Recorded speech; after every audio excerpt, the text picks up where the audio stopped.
Bill Gates saw a $100 million investment with Arif Naqvi as a smart move. President Obama happily forked over $500 million, believing Naqvi would help him bring peace to the Middle East. Neither knew what was going on behind the scenes. The Pakistani billionaire was the mastermind behind a $14 billion investment scheme. He raised the money by enticing people like Gates and Obama with his works of charity. In reality, he was lining his pockets with money meant for the poor and needy. Before swiping millions away from hotshots on Wall Street and in the White House, Naqvi was an ambitious young boy in Pakistan, born with business in his blood. His father was an entrepreneur himself, having owned a small plastics manufacturer for years in the Pakistan city of Karachi. Naqvi, inspired by his dad's business chops, was determined to follow in his footsteps. He excelled in college too. By studying abroad, he planted seeds internationally that paid huge dividends for him and his business career. Back home in Pakistan, he worked for American Express. He also spent time back in London working alongside one of the largest accounting firms in the world, Arthur Andersen. You know, the same one involved in the whole Enron scandal. Naqvi put in the work that some aren't willing to do, and it all paid off. By 1994, he had saved up $50,000 to put towards a company of his own. He moved to Dubai and started an investment firm called Cupola. Within 5 years, Naqvi was making business deals worth hundreds of millions of dollars in different countries around the globe.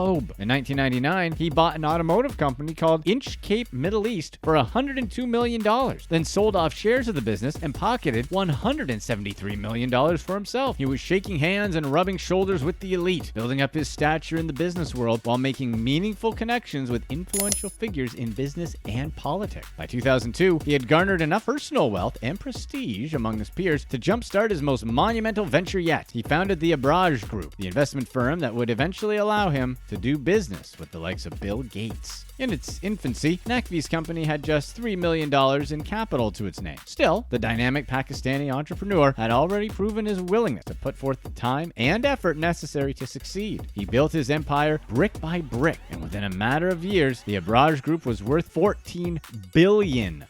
What exactly did his work at Abraaj entail? Well, as a private equity firm, they essentially served as high-stakes money managers. They were responsible for forming wise investment strategies and then pooling investor money to bankroll various companies and philanthropic projects worldwide. Naqvi gained a reputation as a risk taker, thanks to his dealings in countries widely considered too corrupt to do business. Perhaps his reckless disregard for corruption should have raised some red flags about his true intention, but no one batted so much as an eyelash as Naqvi was making his climb to the top. It wasn't only his private equity investments that were gaining the attention and respect of business heavy hitters. People were particularly intrigued by the Abraaj Group's involvement in something called impact investing. Impact investing was the secret sauce that distinguished his company from the rest. What exactly is impact investing? Well, thanks for asking. The core principle of impact investing is the belief that business should directly affect the well-being of the world and its people. Your run-of-the-mill investment firm takes your money and promises to turn it into more money. On the other hand, an impact investment venture not only multiplies your initial cash investment, but also uses your capital to lend aid to worthy humanitarian causes. This is quite attractive to high-profile entrepreneurs who thrive on good PR. While money makes the world go round, good PR helps that money keep flowing. If a guy like Bill Gates, for instance, can get his name in a headline associated with the construction of hospitals in Africa, he'll do wonders for his public image. That glimmering public image, in turn, sells more Microsoft product. That's the cynical view. Anyway, perhaps business big shots do care about starving children in foreign countries. Either way, impact investing is a way to make your regular old investment firm look like a legitimate force for good in the world. And there is immense value in that proposition. The Abraaj Group's impact investing centered primarily around healthcare. With the help of Naqvi's many well-off investors, his firm was able to pull together a billion-dollar fund to finance the development of adequate healthcare facilities such as hospitals, diagnostic clinics in Africa and Asia. Naqvi's work started to get noticed by some of the world's most important figures. He sat on advisory boards of the United Nations and Interpol, had business lunches with Prince Charles and former U.S. Secretary of State John Kerry, and even met with Barack Obama. Naqvi sought to align himself with the former POTUS after hearing his speech in Cairo in 2009 about repairing the relationship between the United States and Muslim countries in the Middle East. One of the recurring themes of Obama's message was his determination to utilize good old-fashioned American capitalism to help stabilize areas overrun by terrorist groups. Obama believed that giving people jobs and reliable incomes would deter them from extreme measures such as terrorism. This was music to Arif Naqvi's ears. As someone who is already using his business endeavors to assist areas of the world in need, Naqvi knew he could get the U.S. government to jump in bed with his company if he could just get in front of the right people. After Obama's Cairo speech, Naqvi got on a plane and made his way to Washington, D.C., hoping to entice the American government into funding his firm. How was he going to do it? By flaunting his impact investing exploits, which had already made him an international superstar with highlight pieces in the New York Times and Forbes magazine. That's how. Naqvi was able to land the deal with the U.S. government. The Abraaj Group officially became a federally funded organization with direct ties to the Obama administration. Together, they pledged to invest in entrepreneurship in the Middle East, hoping that a growing economy might sort out the social problems plaguing these countries. In total, the government dumped something in the realm of $500 million into the Abraaj Group's work in the Middle East. Not only did this partnership further legitimize Naqvi and his company in the eyes of the world, it also put a lot of money directly into the man's pocket. You see, there are financial incentives involved in using and investing government money in foreign affairs. Incentives Naqvi was more than happy to accept for his humanitarian efforts. Naqvi would go on to make a speech about impact investing and its global significance at a presidential summit on entrepreneurship hosted by President Obama. At this point, Naqvi was playing in the big leagues, and his lavish lifestyle made that very clear. For example, he bought his own Gulfstream jet to fly from dinners with world leaders to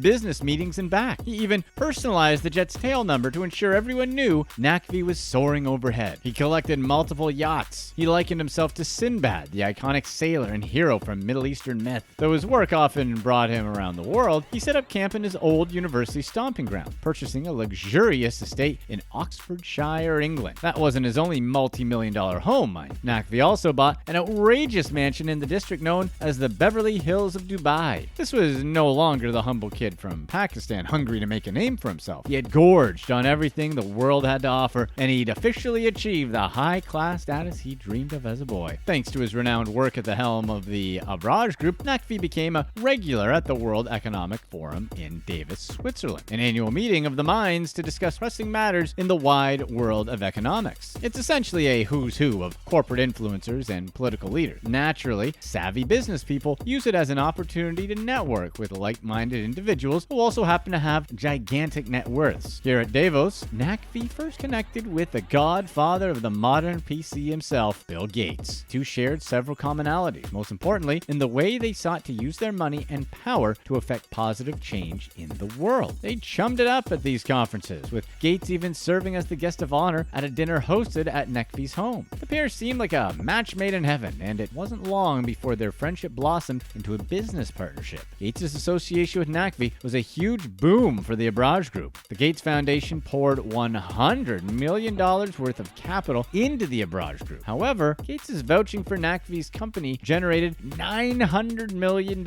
in additional investments. Perhaps Mr. Microsoft should have done a little bit more homework on his business partner before sending so much money off to die. That's right, the $100 million Gates donated to Naqvi's organization was promptly flushed down the toilet. And by the toilet, we mean Arif Naqvi's personal bank account. Naqvi had been lying all along about the extent of his impact investing in other countries. In reality, as investors lined up to get involved with his firm, he was taking their money and essentially operating a high-level Ponzi scheme. Much of the cash invested in the Abraaj Group was used to pay employees' salaries, fund the company's infrastructure, and pay back previous investments. It was not ending world hunger, healing sick kids in Africa, or helping any other humanitarian cause Naqvi claimed to be supporting. He regularly moved money around between various bank accounts set up in tax havens around the world, keeping up the deception that his investments were healthy and profitable. It worked for a while, but like with all financial scams, it inevitably resulted in disaster. Eventually, the money started drying up. One of Naqvi's advisors told him they would be in the hole for $100 million within a week. Rather than come clean about his widespread scam, Naqvi decided to continue lying, selling off shares of his company to make up for the debts they had incurred. But he didn't give investors their fair share. He kept $150 $54 million from the sale for himself. It seems he wasn't ready to give up the good life, but the good life was going to be taken away from him very soon. NAQVI'S downfall was set into motion after one of Bill Gates' money managers noticed some irregularities in the Abraaj Group's financial records. He discovered that the money donated by the Gates Foundation had not been put toward building hospitals as was originally agreed upon. Abraaj execs made lame attempts to quell Gates' worries, but it was all for nothing. An anonymous whistleblower with knowledge of Abraaj's prolific scams soon sent an email to the firm's investors detailing the massive fraud orchestrated by NAQVI. That email was also sent to two British journalists named Simon Clark and Will Louch, who would prove vital in the effort to expose NAQVI for the deceptive scammer he truly was. Clark and Louch decided to write a book called The Key Man, which took direct aim at Arif Naqvi's lies at the helm of the Abraaj Group and the many millions of dollars he stole from investors and governments the world over. They didn't wait for their book to be published to start discrediting NAQVI. In 2018, they wrote an article in the Wall Street Journal outlining much of the damning material they would later put in the book itself. According to the journalist duo's meticulous digging, NAQVI siphoned nearly $800 million away from funds related to the Abraaj Group's various investments. As of 2021, $385 million of that stolen cash remains missing. Once the cat was out of the bag, NAQVI's firm came crashing down around him, and life as he had come to know it was over. After NAQVI and two of his top executives at Abraaj were arrested for the scam, the company's shares were sold off to other various private equity firms, and Arif Naqvi's glorious creation was officially defunct. NAQVI was taken into custody at Heathrow Airport in London in April of 2019. He was later extradited to the US to stand trial for misappropriating $230 million of government funds. He was sentenced to 3 years imprisonment in absentia by the United Arab Emirates for financial fraud, and as he awaits his court proceedings in the US, he's staring down a maximum prison sentence of 300 years for fraud, racketeering, and money laundering charges. Arif Naqvi is going to jail for the rest of his life. As cathartic as that news may be for the countless investors he hoodwinked over the years, in the end, it won't bring back their money. The damage had been done. Hundreds of millions of dollars had disappeared without a trace. Luckily for Bill Gates and the other fat cats involved, they've got plenty more where that came from. The real victims are the poor and starving that NAQVI promised to help. What's the worst crime? Stealing millions from billionaires or instilling false hope in the world's most destitute areas? Click here to watch one of these next videos.